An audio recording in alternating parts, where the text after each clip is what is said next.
Sunwon was determined to prepare a proper welcome for his opponents, one that would leave them no chance.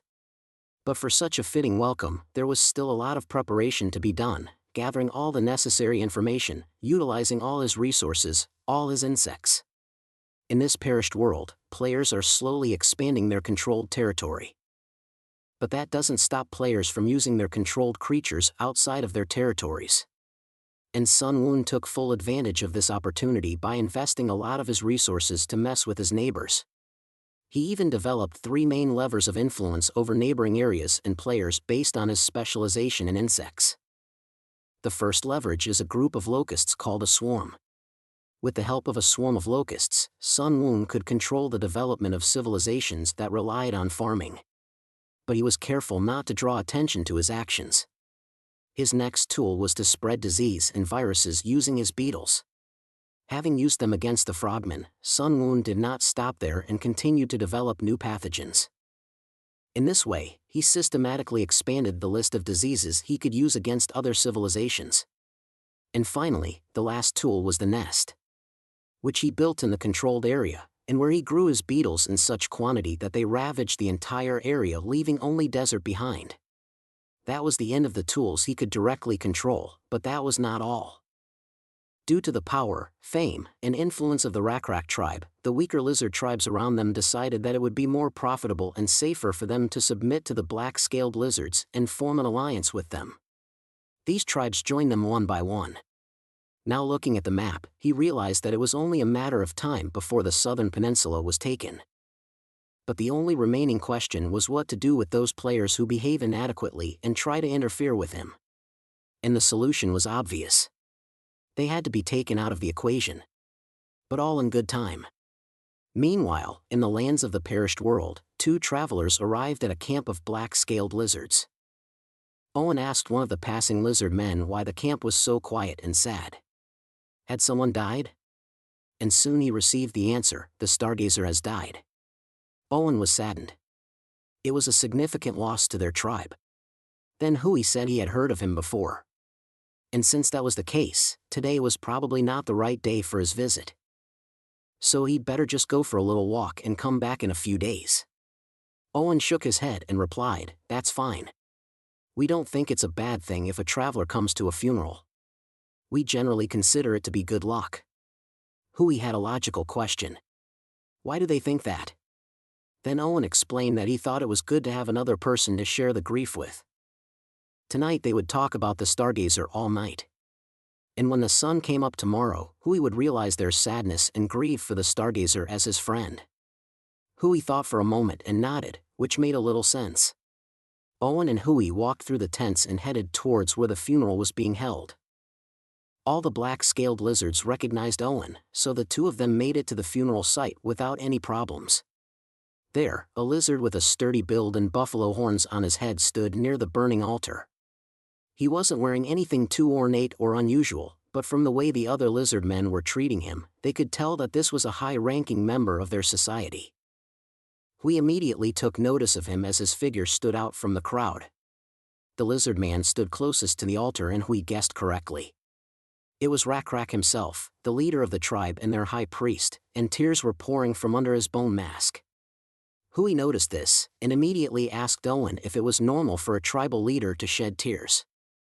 At these words, Owen's eyes became big and round, as if he couldn't understand what Hui meant. Then he asked, "Aren't humans like that? Don't you cry when you're sad?" Of course they cry, and their chiefs cried too. But human chiefs tried not to cry in front of their tribe in public to preserve their reputation. Reputation? Owen didn't know that word. He knew what respect was, but not reputation. Hui sighed slightly. Different species had different values that were hard to understand and explain to others. That was the way it was, even though they all spoke the same language. Fortunately, we didn't have to explain completely. And from the beginning, what reputation meant. Owen had met a lot of people when he was a vagabond, and he understood almost immediately what reputation meant. For him, thanks to examples, it wasn't that hard to understand. If a tribal leader showed a weak side, the warriors would think the leader was a weak man. Still, Owen advised Hui not to try to explain it to the other lizards. They just wouldn't understand it. Hui wondered why he thought that. Didn't he figure it out quickly himself? Owen then explained to him that there was something they considered more important than reputation. Owen and Hui watched tears roll down Rak's face and drip to the floor. When Hui had already asked what was more important than reputation, and Owen replied that there were many things more important than reputation, Rak suddenly turned to face them, gently wiped his tears and greeted his old friend. He was glad to see Owen. While behind them, Hui was lost in speculation as to what could be more important than reputation. Glancing at the burial pyre burning out, Owen declared that he was too late. But Rak reassured him that he was late, but not too late. And he still had a chance to see the Stargazer off. Owen and Hui moved closer to Rak. Owen said, "Your words make me feel a little better, Chief." Then Rak asked, "Who is that human friend next to you?" Owen explained, "I met him on my way here. His name is Hui. He's a messenger from automatism. He said he came to deliver the words of the Lord of Automatism." Hui bowed courteously to Rak and personally introduced himself, "I am Hui of Automatism." Rak looked at Hui and called Owen over to him. Rak and Owen exchanged a few whispers with each other, and Hui, who had good eyesight and hearing, tried to overhear what they were talking about, but heard nothing. While Owen whispered in Rak's ear that he had a bad feeling about this messenger, and the chief should be careful, Rak looked at the messenger carefully, keeping a friendly expression on his face. One look was enough for him to assess him and realize what to expect from him. Hui was a little prepared for what might happen. He wouldn't be surprised if Lizardmen warriors jumped out of the tents and attacked him, or if Rak drew his sword and killed him himself. However, nothing of the sort happened, so Hui entered the largest tent with Rak to negotiate. Rak calmly said to Hui, "You must have come a long way, but I'm sorry. We will have to stay up all night tonight, so I want to get right down to business and resolve things quickly." Hui was only too happy to resolve things quickly. Rak began by asking what brought the messenger here. Hui began by respectfully taking a pouch out of his pocket and holding it out to Rak, saying, "To begin with, please accept this gift from Lord Chatinson, especially for the leader of the lizard tribe." He still hoped to placate Rak with gifts. Rak opened the pouch. Inside was a piece of stone of a murky white color. As soon as Rak held it in his hands, he knew immediately what it was. It was rock salt. Rak already knew it was not an easy gift to give. Salt was a valuable thing in itself. And to give a piece of rock salt the size of a fist as a gift was more of an insult. But Rak knew that the Lord of Automatism had no intention of insulting him with it. There was a lot of interesting things about the gift. Automatism had a veritable fortress. There was no other like it to be found at this time on the entire planet. Some farming species put up wooden fences to protect their villages, but they weren't very strong. And earthen ramparts required too much labor to maintain, so they weren't a good option either. Until proper construction techniques and fortress architecture were developed, these types of ramparts were used to protect farming species. But they came with many drawbacks. Automatism, on the other hand, was an ancient fortress ruin, and was more than a dozen meters high with many secrets inside. On the earthen wall of the automatism, there were mysterious mud soldiers with a self-repair function that allowed them to automatically rebuild the fortress if it was destroyed. Mud soldiers were slow and dull-witted, so they weren't very useful in battle. But in emergencies, they could be used as troops to defend the castle. Automatism had geographical advantages as well. There were two ways to get from the north to the northwest of the peninsula. One was through the wilderness, and the other passed through a rugged mountain valley below Automatism's castle. It would be difficult for an ordinary wanderer to choose one of them, but those who knew both paths well usually preferred the mountain valley. Firstly, even though the path was uneven, it was easier and less dangerous to follow than the wilderness where one could easily get lost. Secondly, the mountain valley was shorter, and last but not least, because that's where Automatism was located. In the wilderness, if a wanderer ran out of water and food, one had to pray for a spring to appear as a miracle. But Automatism, on the other hand, at least gave the wanderers water. This meant that Automatism could cut off the path to the interior of the continent. Their castle didn't completely cover the middle of the mountain valley, but if automatism had enough troops, they could crush those who passed the castle.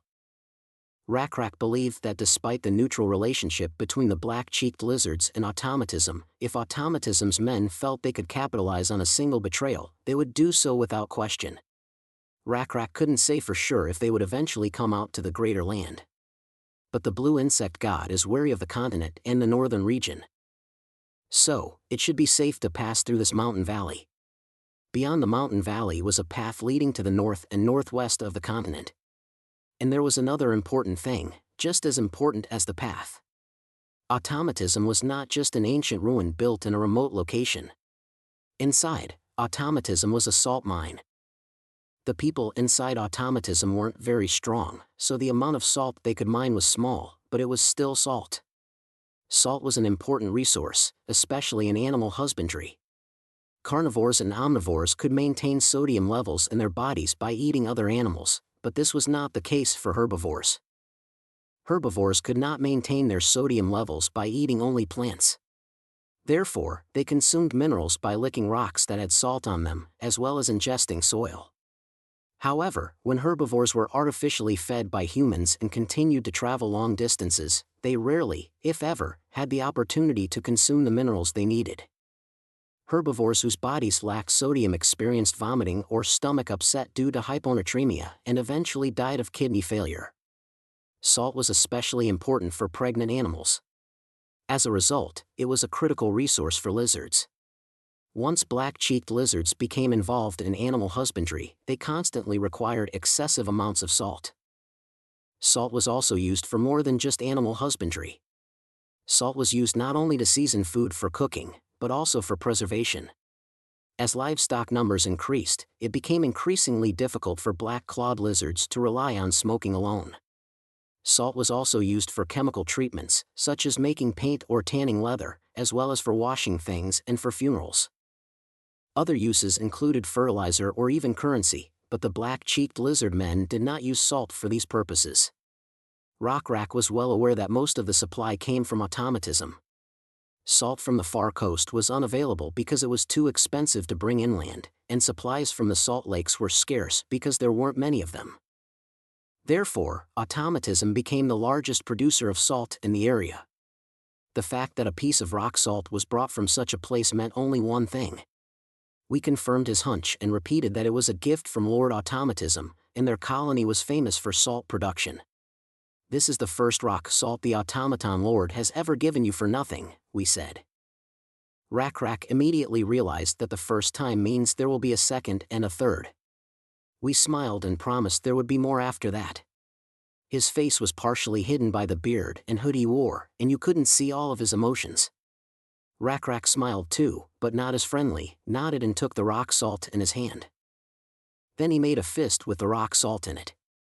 It crumbled and spilled out of Rakrak's fingers. He was shocked at this behavior with the gift. He had expected a warm welcome knowing how important the salt was to the lizards, but all his plans fell apart just like the salt.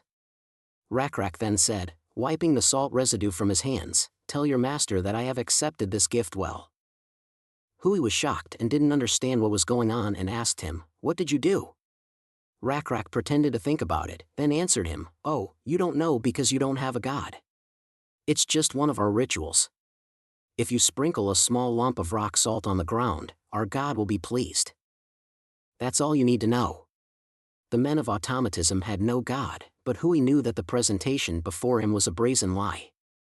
He stated that it was a gift from the Lord of Automatism. Lord Sanju Kadinson, and the way Rakrak had treated him was disrespectful. Seeing the look in his eyes, the lizard folk leader explained, "It's just a small piece of rock salt. And I have used it well for the glory of my god. Is that a bad thing?" Hui became indignant. "You know that's not what the gift is about. Didn't I tell you that the Lord of Automatism said there would be a second, and a third, and even more times? Their size of those gifts will be larger. So what are you trying to say by your actions?" Rakrak thought for a moment and answered, "I've heard that the Lord of Automatism is rich, but sending a man to give such a tiny amount of rock salt as a gift is somewhat extravagant. But you are right. I hope you bring much more for trade next time." It is good that it is not the rainy season, and your journey will be quick. Hui realized that he was facing a very cunning and experienced lizard man and had to hide his anger.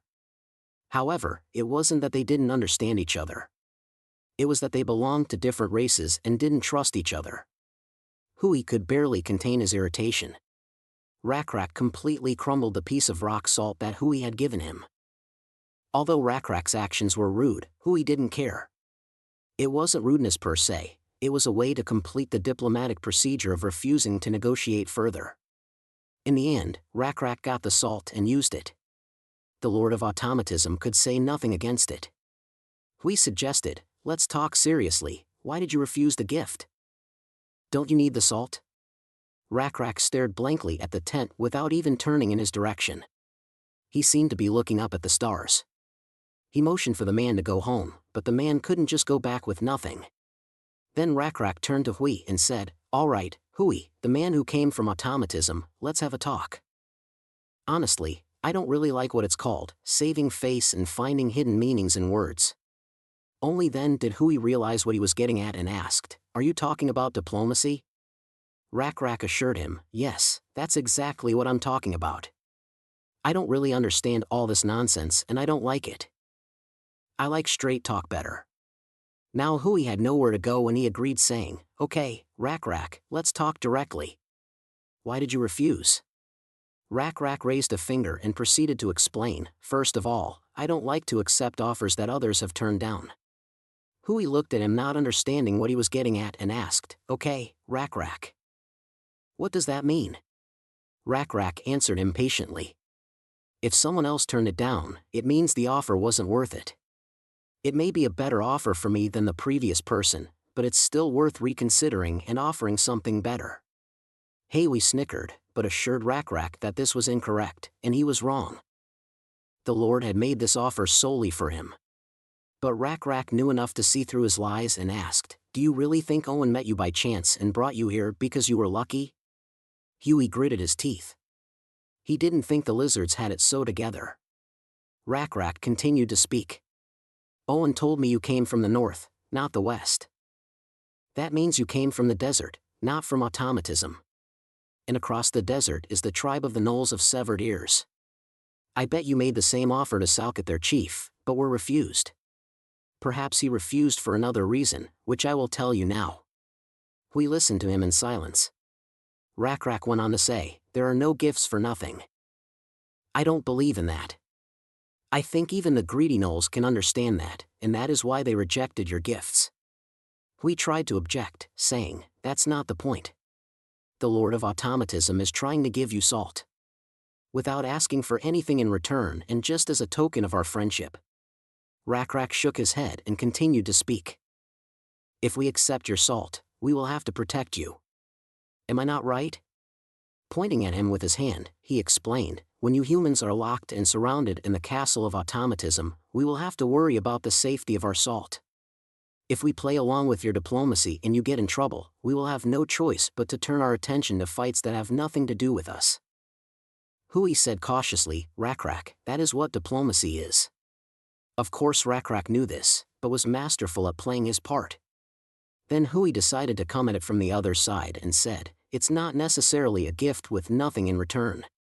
And we can make a decent deal." But that wasn't an option for the Lizardmen either. Hui didn't know what to do anymore and asked, "Then why do you reject our offer?"